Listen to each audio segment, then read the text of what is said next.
बाबा बागेश्वर की तरफ से बहुत बड़ा बयान दिया गया है। उनकी तरफ से कहा गया मस्जिदों में राष्ट्रीय गीत गाया जाए, पता लग जाएगा कौन राष्ट्रभक्त है और कौन देशद्रोही है।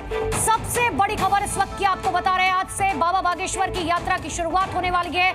हिंदुओं को एकजुट करने के लिए इस यात्रा की शुरुआत करने जा रहे हैं बाबा बागेश्वर। और उससे पहले उनकी तरफ से यह बड़ा बयान दिया गया जिसमें उन्होंने इस बात के लिए अपील की है कि अब मस्जिदों में भी राष्ट्रीय गीत गाया जाए, जिसके बाद यह पता लग जाएगा कि आखिर राष्ट्रभक्त कौन है, कौन देशद्रोही और कौन देशभक्त है।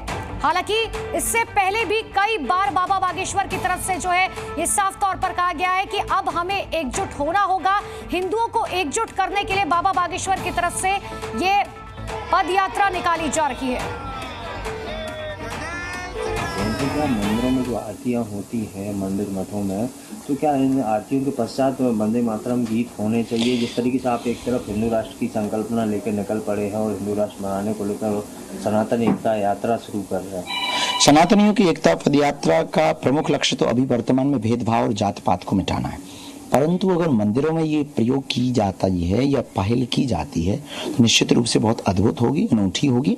इससे इस देश में वो क्लियर हो जाएगा कि देशद्रोही कौन है और राष्ट्रभक्त कौन है। तो निश्चित तौर से मंदिरों में वंदे मातरम गीत, हम तो कहते हैं मस्जिदों में भी होना चाहिए। तो बाबा बागेश्वर को आप सुन रहे थे, सीधे तौर पर कह रहे हैं कि यह पता चल जाएगा कि देशद्रोही कौन है और देशभक्त कौन है। और यही वजह है कि अब मस्जिदों में भी राष्ट्रीय गीत बजना चाहिए, इसकी मांग बाबा बागेश्वर की तरफ से की गई है। आज से उनकी पद यात्रा की शुरुआत होने जा रही है। 9 दिन तक यह पद यात्रा चलेगी, जिसमें 160 किलोमीटर पैदल चलेंगे। रोजाना 20 किलोमीटर की यात्रा होगी, जानकारी अब तक मिल रही है। लेकिन इन सब के बीच में सबसे बड़ी खबर, बाबा बागेश्वर की तरफ से एक अलग मांग रखी गई है। हालांकि पहले वो लगातार ये बात कहते हुए नजर आए हैं कि हिंदुओं को एकजुट होना है। तो 20 नवंबर 2024 को बाबा बागेश्वर ने क्या कहा था? हम तो कहते हैं मस्जिदों में भी वंदे मातरम होना चाहिए, आज का उनका ये बयान। और याद कीजिए, इससे कुछ दिन पहले यानी कि 15 अगस्त 2024 की बात करें, उन्होंने कहा था जिन्हें वंदे मातरम से दिक्कत है उन्हें देश छोड़ देना चाहिए। और एक बार फिर से वही मांग दोहराते हुए बाबा बागेश्वर, अगर मंदिरों में ये प्रयोग की जाता है या पहल की जाती है तो निश्चित रूप से बहुत अद्भुत होगी, अनूठी होगी। इससे इस देश में वो क्लियर हो जाएगा कि देशद्रोही कौन है और राष्ट्रभक्त कौन है। तो निश्चित तौर से मंदिरों में वंदे मातरम गीत, हम तो कहते हैं मस्जिदों में भी होना चाहिए। तो ये 2 बयान आपने सुने, एक बयान अगस्त का और एक आज का बयान। पहले भी इस बात का जिक्र कर चुके हैं बाबा बागेश्वर कि राष्ट्रीय गीत बहुत जरूरी है। और अब आज तो उन्होंने ये मांग कर दी है कि मस्जिदों में राष्ट्रीय गीत बजना चाहिए, ताकि लोगों को यह पता चल सके कि आखिर देशभक्त कौन है और देशद्रोही कौन है।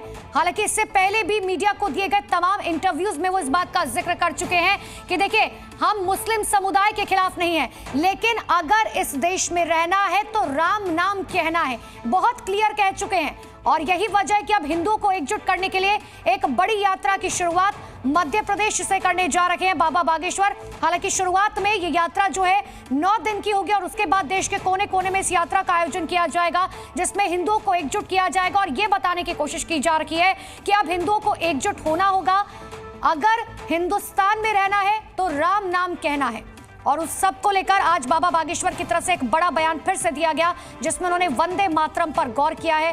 उन्होंने ये कहा है कि वंदे मातरम अब मस्जिदों में भी बजना चाहिए। हालांकि इसके पीछे वो क्या संदेश देने की कोशिश कर रहे हैं, आपको याद भी होगा कि विपक्ष के नेताओं की तरफ से लगातार बाबा बागेश्वर पर इस तरीके के बयान दिए जाते रहे कि राजनीति करने की कोशिश जो है बाबा बागेश्वर की तरफ से की जा रही है, देश को बांटने की कोशिश कर रहे हैं बाबा बागेश्वर। हालांकि बाबा बागेश्वर से जब भी किसी पॉलिटिकल सवाल कोई पूछा जाता है तो उनकी तरफ से साफ तौर पर कहा जाता है कि मैं देश को एकजुट करने के लिए आगे बढ़ रहा हूं।